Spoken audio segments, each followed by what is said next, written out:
The Hubert H. Humphrey Metrodome in its still short life deflated for the second time in its history by that hole caused by a crane during snow removal operations punctured. The plane arrived from Buffalo with the necessary repair materials. And very quickly, the workmen went to work on Saturday afternoon. The puncture had been December 30th at 4 a.m. And once that hole was repaired, it only took an hour and a half to reinflate the dome. So we are ready for Monday Night Football.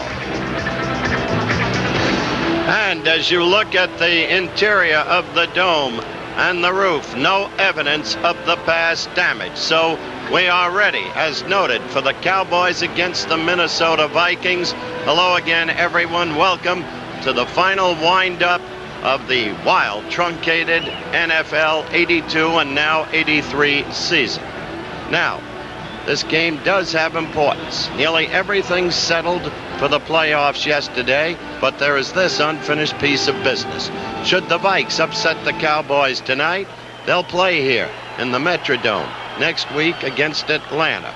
And should the Vikes lose tonight, they will have the unlikely prospect of going down to Texas Stadium, where the hole in the roof is real, and the unlikely prospect of defeating the Cowboys, where the Cowboys have been well nigh invincible for so many years. So that's the backdrop to this contest. Except for this, the Vikes are saddled with injuries. They've got problems, quite clearly. They're underdogs. To fill you in on that, the gift. Thank you, Howard. Indeed, they are saddled with injuries, but I agree with you. They do not want to lose tonight and go down and play in Texas Stadium, where the Cowboys are 76-17 overall in their record.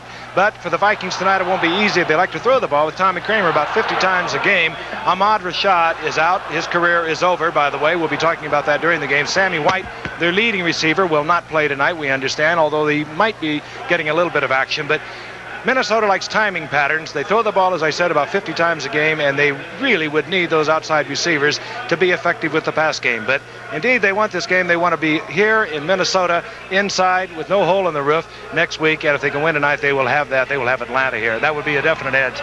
And the man who's been studying his facts and figures all day long, as he always does, can tell you a little bit about the Cowboys. Andy? Well, I don't know much about all that other stuff y'all were talking about, but I do know this, Frank. These teams don't like one another. No, they actually have played good football in the past, and I think we'll see a good football game tonight. Bud Grant had a good line. He said this is not only America's team, it's the league's team. I think he was referring to what Dallas's schedules have been, but really it's not that bad.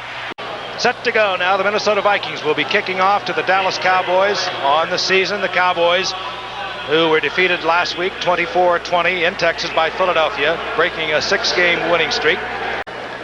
Vikings are 4-4. We've already touched on the significance of the game for them. The Dallas Cowboy 6-2 at the final game of what Howard referred to as their truncated season tonight.